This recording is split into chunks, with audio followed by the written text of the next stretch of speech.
here, though. I'm sorry.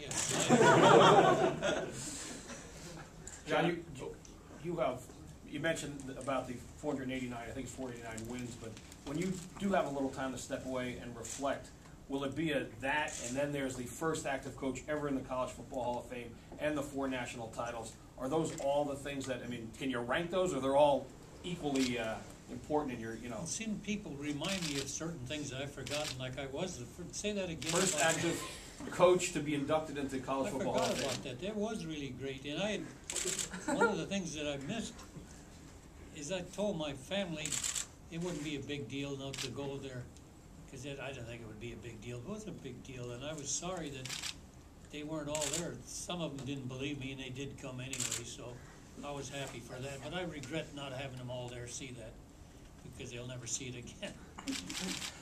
Well, I've made a lot of mistakes in my life. Well, but the one thing you mentioned, and I don't think there's anybody here that would believe the fact that you would actually be forgotten over 60 years here, but the thing that can't be taken away is the 489, the first ever, and the 4 national titles. Is that, have you ever just sat back and reflected on accomplishments that no one's ever reached before? Certainly not the 489 or the first ever to be in the first active coach inducted. Do you allow yourself a chance to enjoy those moments, or you just kept moving on? Not yet. You know, the trouble is in coaching, maybe I'll have time to reflect now, but in coaching, you win a game on Saturday, and by Sunday night, after you have watched those films and you start watching the next team's many films, by Tuesday you can't even remember who you played that last Saturday. That's the way I am. You can never remember. You're just looking forward all the time. See, you're writing columns all the time. I bet you can't remember what you wrote 2 weeks ago, can you? I wrote about John Gagliardi.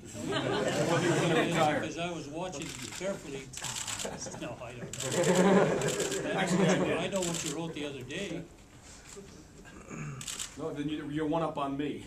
Yeah. See, it's hard to read. People move on to the next job and the next column, and I guess it's work. Yeah. That's why they call it work and not play. John, you won as a high school coach briefly, you won big at Carroll College, and here, can you put your finger on what made you a successful coach? Because I didn't know what I was doing. Okay. You know, I never played college ball, so I stumbled into coaching because the high school coach that we had went to the service that didn't have anybody. So they said, and we as high school seniors wanted to finish that last season.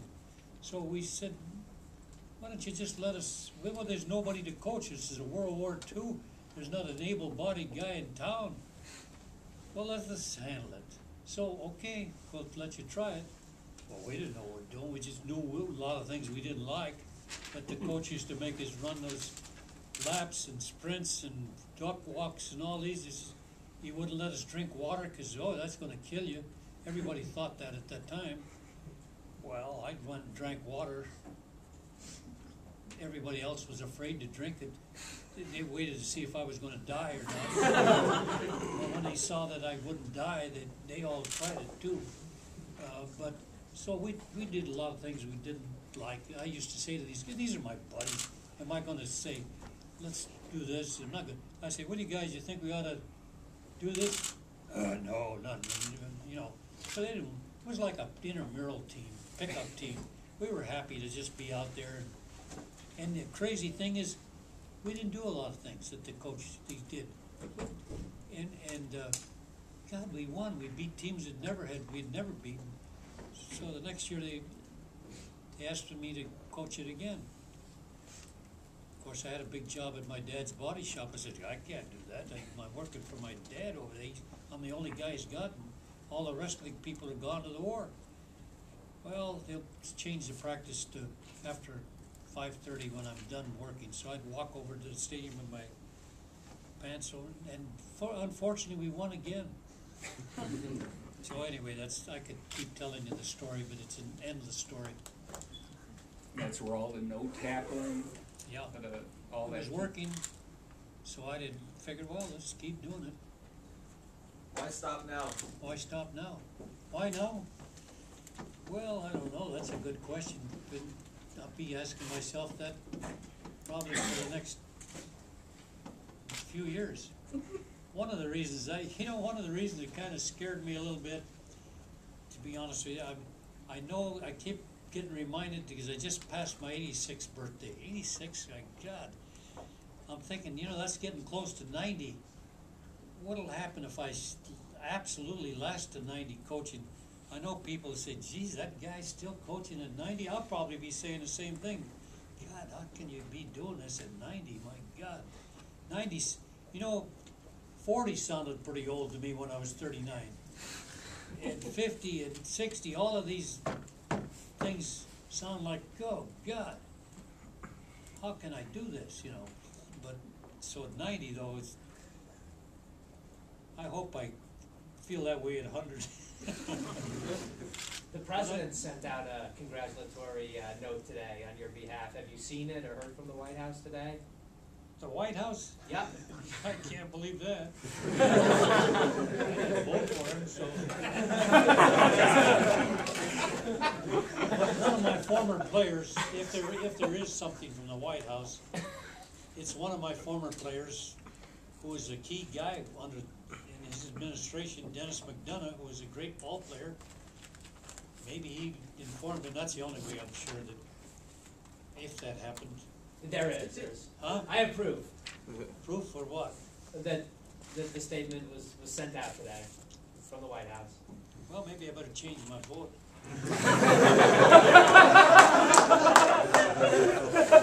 John, you mentioned former players. I mean, you've had players you coached in the 50s, the 60s, the 70s. A lot of them have been back in your office, like to drop by periodically. Do you expect that you'll still keep in touch on a regular basis with a lot of those players? No, because I keep thinking of Johnny Blood.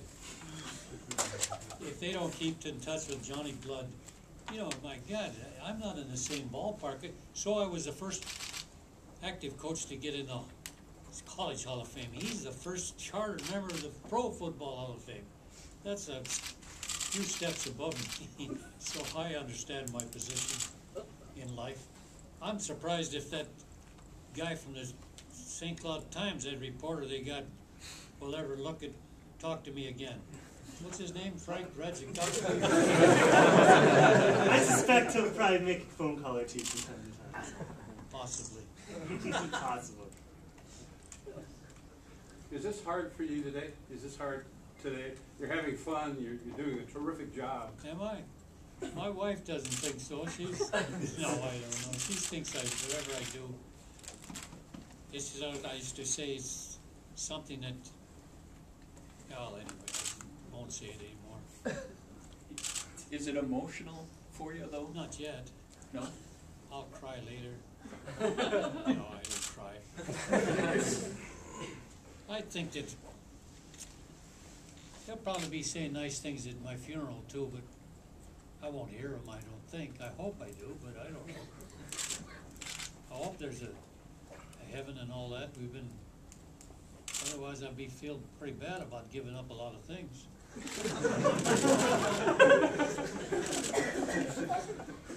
Any advice for future coaches? You better win. What do you do now? Well, the Punks, when they did hire me, after they said, can you beat Gustavus and St. Thomas? And I said, they said to me, we want you to know we'll always be with you, win or tie.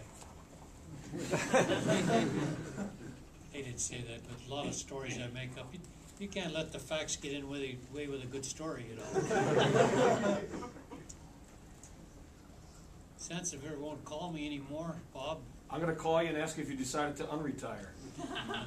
I might apply for the job if there's an football opening I used to always say I'm the best football coach between St. Joe and Avon. Maybe there's a job opening up at Avon, and I'll apply for that. The prep school hasn't. If they reinstitute football, maybe I'll apply for that. Coach, I'm qualified though. Coach, how much of the team's recent Pardon me?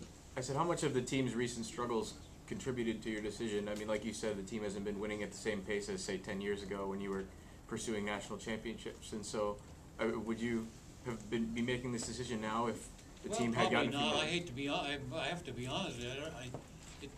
I don't think I would. I'd probably say, hey, this is going great. These coaches are doing all the work. I'm getting all the credit and blame.